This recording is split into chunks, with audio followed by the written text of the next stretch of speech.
اس کے بعد تقریر کے لیے میں دعوت دیتا ہوں سیف اللہ بن فضل اللہ مریم منحلی، عالمیہ تاخیرہ کے طالب علم ہے، جن کا عنوان مدارس اسلامیہ خیر و بھلائی کے سرچشمے۔ اس شعر کے ساتھ میں دعوت دیتا ہوں: جہاں انسان کو انسانیت کا درس ملتا ہے، جہاں انسان کو انسانیت کا درس ملتا ہے، جہاں کی دھول میں ہر رنگ و بو کا پھول کھلتا ہے، جہاں تقدیر ہم آہنگ ہر تدبیر ہوتی ہے، جہاں پر سیرت کردار کی تعمیر ہوتی ہے، نہ کیسے شامل احوال ہوگی نصرت غیبی، نہ کیسے شامل احوال ہوگی نصرت غیبی، بڑی خدمات ہیں حماد ان دینی مدارس کی۔ اس شعر کے ساتھ میں دعوت دیتا ہوں، آئے اپنے موضوع کی وضاحت فرمائیں۔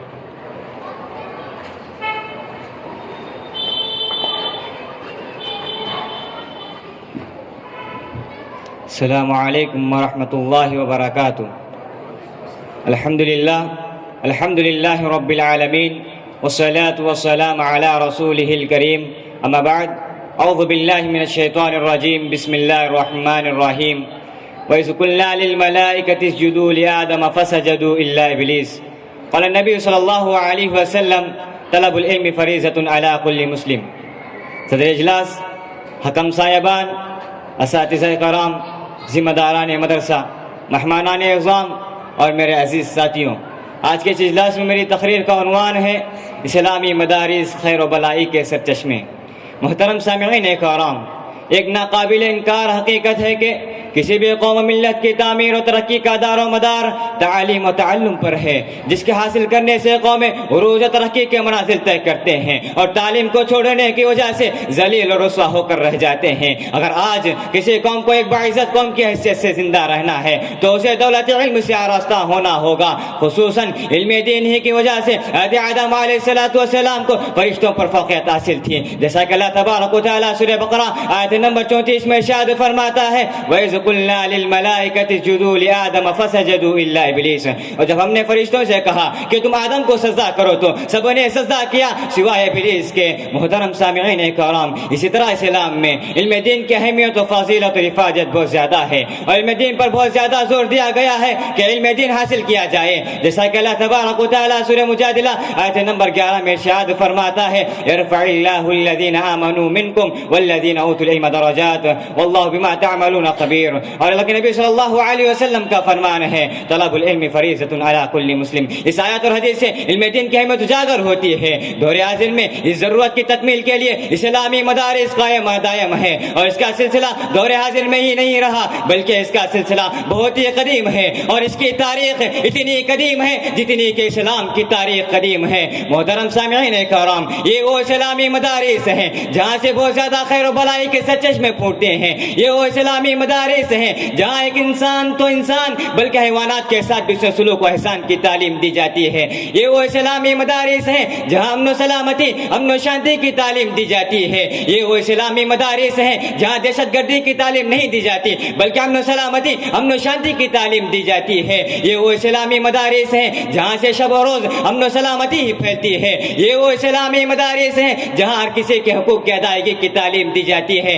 جیسا کہ اللہ تبارک و تعالیٰ سورہ نساء آیت نمبر 36 میں ارشاد فرماتا ہے: وَاعْبُدُوا اللَّهَ وَلَا تُشْرِكُوا بِهِ شَيْئًا وَبِالْوَالِدَيْنِ إِحْسَانًا وَبِذِي الْقُرْبَى وَالْيَتَامَى وَالْمَسَاكِينِ وَالْجَارِ ذِي الْقُرْبَى وَالْجَارِ ذِي الْجُنُبِ وَالصَّاحِبِ بِالْجَنبِ وَابْنِ السَّبِيلِ۔ اور تم اللہ رب العالمین کی عبادت کرو، اس کے ساتھ کسی کو شریک نہ کرو، والدین کے ساتھ اسے سلوک کرو، رشتہ داروں سے، ہمسایہ سے، اجنبی ہمسایہ سے، پہلو کے ساتھی سے، راہ کے مسافر سے، اور ان سے جن کے مالک تمہارے ہاتھ ہیں، یعنی غلام اور کنیز۔ محترم سامعین کرام، یہ وہ اسلامی مدارس ہیں جہاں رحم و کرم کی تعلیم دی جاتی ہے، جیسا کہ اللہ کے نبی صلی اللہ علیہ وسلم کا فرمان ہے: الراحمون یرحمهم الرحمن ارحموا من فی الارض یرحمکم من فی السماء، رواه ابو داؤد و ترمذی۔ رحم و کرم رحمان سے ہے، تم زمین والے والوں پر رحم کرو تو آسمان والا تم پر رحم کرے گا۔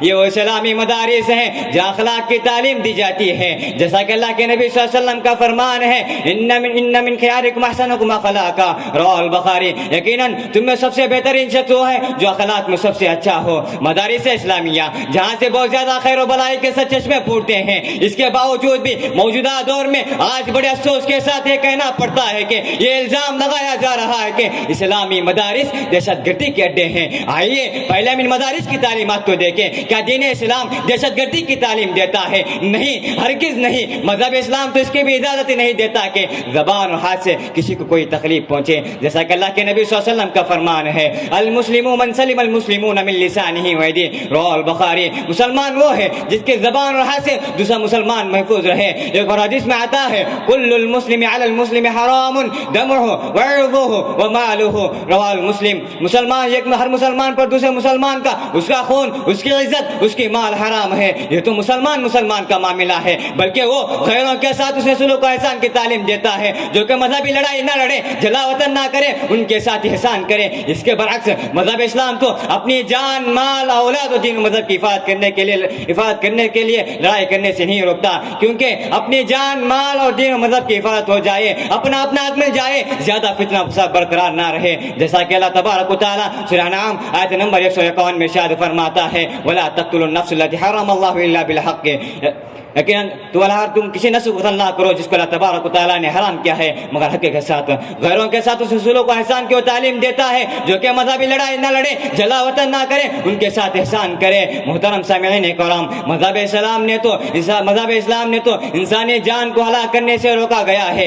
اس کے نزدیک انسانی خون کی اہمیت و تقریم ہے. اس نے ایک انسان کے قتل کو پوری انسانیت کے قتل کے برابر قرار دیا ہے. جیسا کہ اللہ تبارک و تعالیٰ سورہ مائدہ آیت نمبر 32 میں ارشاد فرماتا ہے، انه من قتل نفسا بغیر نفس او فساد فی الارض فکانما قتل الناس جميعا ومن احیاها فکانما احیا الناس جميعا.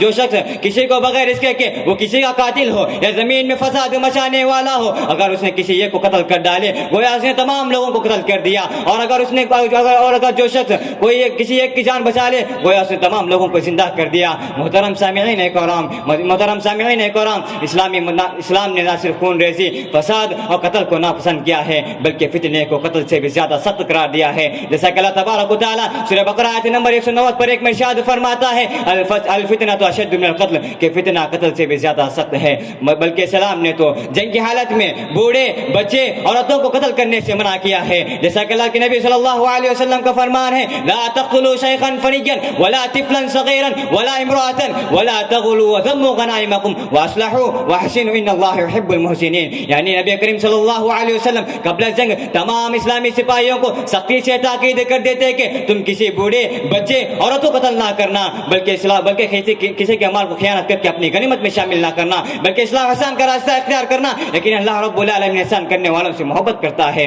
اسلام کی تعلیم یہ بھی ہے کہ فسادیوں کو سخت سزا دی جائے تاکہ شر و فساد کا خاتمہ ہو جائے. سامعین کرام، مذہب اسلام کی تعلیم یہ بھی ہے کہ دشمنی کا بدلہ دوستی سے دیا جائے، بد اخلاقی کا بدلہ اخلاق کے ساتھ دیا جائے، بے رحمی کا بدلہ رحم و کرم سے دیا جائے، زیادتی کا بدلہ عفو سے دیا جائے، غصب کا بدلہ صبر سے دیا جائے، تاکہ اس کا نتیجہ یہ ہو کہ تمہارے دور رہنے والے تمہارے قریب ہو جائے، تمہارے دشمن بھی تمہارے جانثار ہو جائے، تمہارے دشمن بھی تمہارے دوست ہو جائے، تمہارے خون کے پیسے بھی تمہارے جانثار ہو جائے، تاکہ امن و سلامتی کی شعاعیں پھوٹتی رہی. جیسا کہ اللہ تبارک و تعالیٰ سورہ حامیم سجدہ آیت نمبر 34 میں ارشاد فرماتا ہے، ولا تستوی الحسنۃ ولا السیئۃ ادفع بالتي احسن فاذا الذي بينك وبينه عداوة كأنه ولي حمیم. نیکی اور بدی برابر نہیں ہو سکتی، برائی کو بلائی سے دفاع کرو، پھر جس کے اور تمہارے درمیان دشمنی ہے ایسا ہو جائے گا جیسے دلی دوست.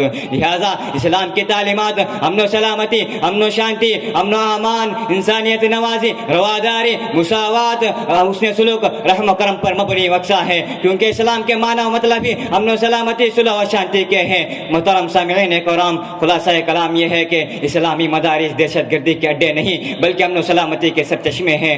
آخر میں اللہ رب العالمین سے دعا کرتا ہوں کہ اللہ رب العالمین ان اسلامی مدارس کو قائم و دائم کرنے کی توفیق دے اور اسے دہشت گردی کے الزام کو دور رکھے. آمین ثم آمین. وآخر دعوانا الحمدللہ رب العالمین والسلام علیکم ورحمۃ اللہ وبرکاتہ.